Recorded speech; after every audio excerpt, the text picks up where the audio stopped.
প্রিয় শিক্ষার্থী বন্ধুরা, তোমরা সবাই কেমন আছো? আশা করি সবাই ভালো আছো এবং সুস্থ আছো। 10 মিনিট হাই স্কুলের পক্ষ থেকে আবারও নতুন একটি টিউটোরিয়াল ক্লাস নিয়ে তোমাদের সামনে হাজির হয়েছি। আমি মোহাম্মদ রবিউল ইসলাম। আজকের ক্ষেত্রে যে তোমাদের টিউটোরিয়াল ক্লাসটি থাকবে তা মূলত নবম দশম শ্রেণীর উচ্চতর গণিত থেকে চ্যাপ্টার 12, অর্থাৎ তোমরা জানো যে চ্যাপ্টার 12 ক্ষেত্রে যে সমতুল্য ভেক্টরের কথা উল্লেখ করা হয়েছে সেই ক্ষেত্রে পর্ব 1 আলোচনা করা হয়েছে, পর্ব 2 আলোচনা করা হয়েছে। আজকের ক্ষেত্রে থাকবে পর্ব 3। এই পর্ব 3-র ক্ষেত্রে যে প্রশ্নটি আসলে উল্লেখ করা হয়েছে তা মূলত আমাদের বোর্ড বইয়ের যে অঙ্কগুলো আছে, সমাধানগুলো আছে, সেই অংশ থেকে 11 নম্বর প্রশ্নটি আমাদেরকে আলোচনায় রাখবো। খেয়াল করো, আলোচনার মধ্যে সেখানে একটা বলা হয়েছে যে একটা ভেক্টরকে নির্দেশ করছে, সেই ভেক্টরের সাহায্যে প্রমাণ করতে হবে ত্রিভুজ। ভেক্টরটা আসলে ত্রিভুজ আকৃতি, ওই ত্রিভুজের এক বাহুর মধ্যবিন্দু থেকে। তাহলে এই ত্রিভুজের যদি আমরা ত্রিভুজটি এ বি সি ত্রিভুজ হয়ে থাকে, সেই ত্রিভুজের একটা বাহুর মধ্যবিন্দু আসলে ই। সাপোজ ধরো একটা মধ্যবিন্দু অঙ্কন করলাম, পেয়ে গেলাম। তাহলে অঙ্কিত লম্বটুকু অপর বাহুর সমান্তরাল রেখা, অপর বাহু এই বাহুর সমান্তরাল রেখা তৃতীয় বাহুর মধ্যবিন্দু গামী, অর্থাৎ এফটা এসি বাহুর মধ্যবিন্দু গামী হবে। কি কারণে? যখন এবি বাহুর মধ্যবিন্দু ই হবে এবং ই বিন্দু যখন মধ্যবিন্দু হবে, যখন ই বিন্দুর ক্ষেত্রে ই এফ এবং বিসি সমান্তরাল হবে, তখন এই বাহুর মধ্যবিন্দুর সংযোগ রেখাটিও অর্থাৎ ই এফ এই ভেক্টরটি বিসি ভেক্টরের কি হবে? সমান্তরাল হবে। যদি সমান্তরাল হয় তাহলে যদি ই এই বাহুর মধ্যবিন্দু হয় তাহলে এফ ঠিক এসি বাহুর মধ্যবিন্দু হবে। সেটি আমাদেরকে প্রমাণ করতে হবে, সেটা আমাদেরকে দেখাইতে বলছে, উল্লেখিত বিষয়ের ক্ষেত্রে বলা হয়েছে। তাহলে সেই অংশটুকু দেখো আমরা কিভাবে কমপ্লিট করি। মনে করি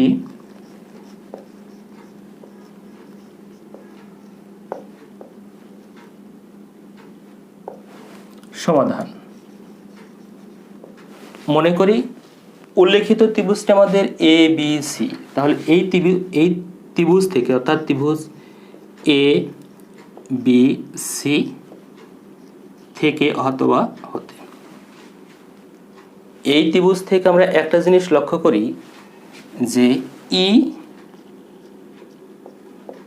এ বি, ই হলো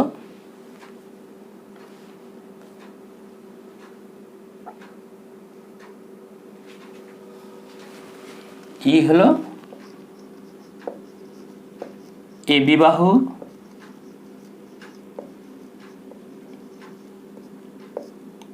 মধ্যবিন্দু এবং আরেকটি শর্ত দেওয়া আছে এক বাহুর মধ্যবিন্দু এবং সমান্তরাল। তাহলে কি হবে যে উল্লেখিত অংশটুকুর ক্ষেত্রে ই এফ সমান্তরাল আমরা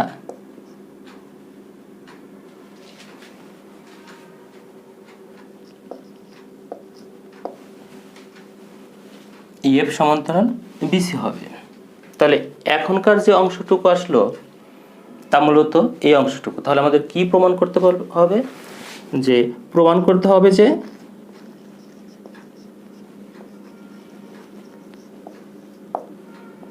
ওই উল্লেখিত অংশের ক্ষেত্রে এফ এসি বাহুর মধ্য বিন্দু, এটা আমাদেরকে প্রমাণ করতে বলছে। যেহেতু এসি বাহুর মধ্যবিন্দু এফটাকে নির্দিষ্ট করে বলছে, এটাকেই প্রমাণ করতে বলছে, তাহলে এরই একটা অংশ হিসেবে একে কাল্পনিক ধরে যদি আমরা এই অংশটুকু করি যে যদি এফ এসি বাহুর মধ্য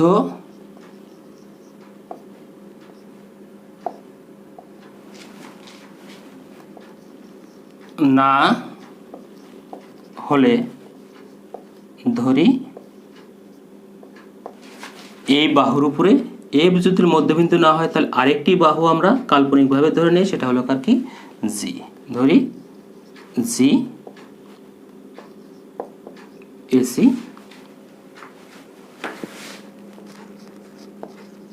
বাহুর মধ্যবিন্দু।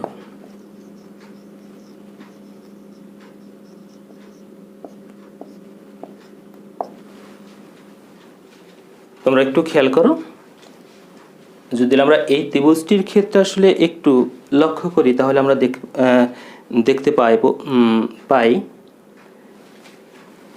যে টোটাল ত্রিভুজটার ক্ষেত্রে যদি একটু লক্ষ্য করি যে ত্রিভুজ এ বি সি এ, এই ত্রিভুজের ক্ষেত্রে আমরা AC vector minus AB vector সমান আমরা বিসি ভেক্টর লিখতে পারি। আমরা এই ত্রিভুজটা থেকে আরেকটা অংশ লিখতে পারি যখন আমরা একটা বাহুটাকে নির্দেশ করব, সেই বাহুটা হলো কার কি এসি বাহুটাকে আসলে বিশ্লেষণ করব যে আসলে এসি বাহুটা আসলে কোন প্রক্রিয়া আছে, কোন অবস্থানে আছে, ঠিক এবি বাহুটাও। সেই ক্ষেত্রে আমরা একটু লক্ষ্য করি যে এসি বাহু অর্থাৎ এসি ভেক্টরের পরিবর্তে আমরা লিখতে পারি দুইটা ভাগে লিখতে পারি, যেহেতু জি এফ আর হচ্ছে না। কেন হচ্ছে না? যে জি সেই অবস্থানটা দখল করে নিচ্ছে, তাহলে এসিটাকে আমরা লিখতে পারি হলো কার কি এজি ভেক্টর প্লাস জি সি ভেক্টর। এজি ভেক্টর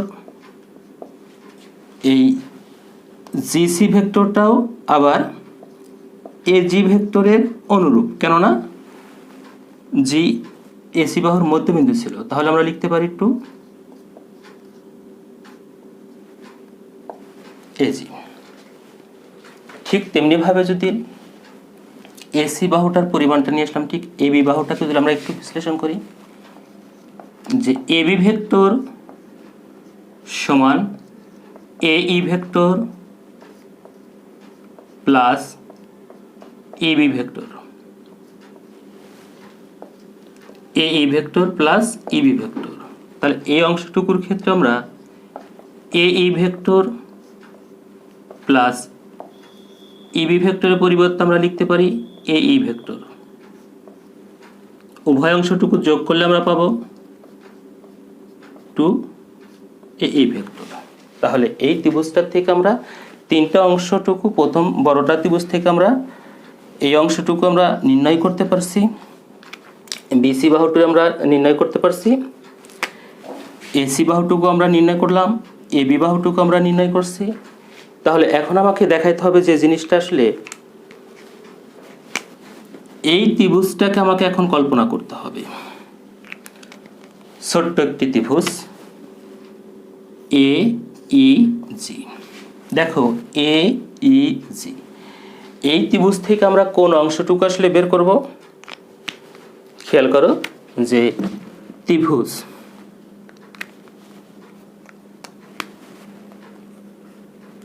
এ ই জি,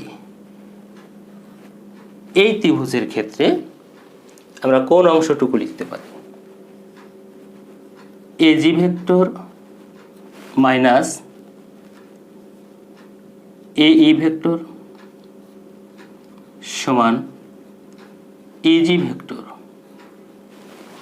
আমরা একটু লক্ষ্য করব যে এজি ভেক্টর আর এই ভেক্টর, এজি ভেক্টর আর এই ভেক্টর, আমরা যদি এই অংশটুকুকে আমরা 2 দ্বারা গুণ করে দেই তাহলে 2a জি মাইনাস 2 এই ভেক্টর সমান 2 দ্বারা গুণ করলে উভয় পক্ষকে গুণ হয়ে যাবে 2 জি ভেক্টর। আমরা একটু লক্ষ্য করব যে এই অংশটুকুর পরিবর্তে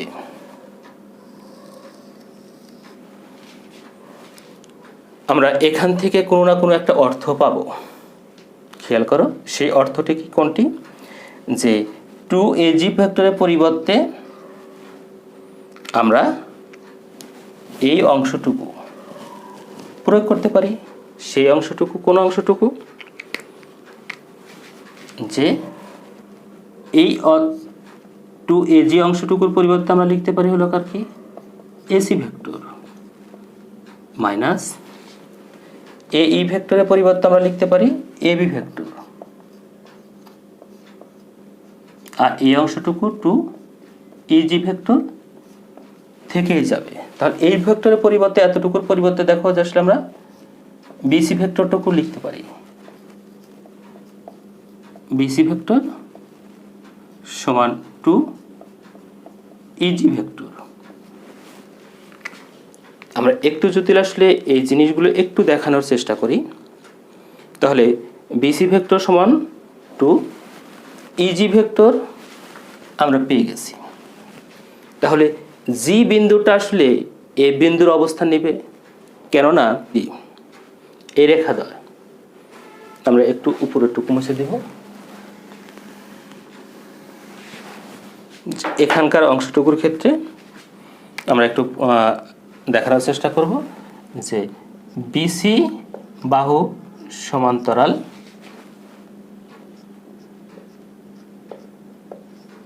ইজি এবং জি ও এফ একই সমান বিন্দু, একই বিন্দু। তাহলে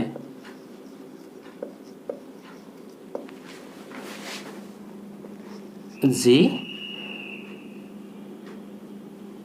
তাহলে জি এফ এর অবস্থানে যাবে। সূত্র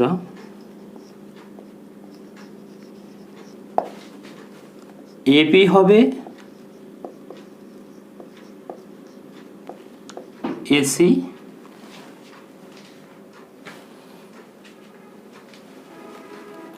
এসি এর মধ্য বিন্দু। প্রমাণিত।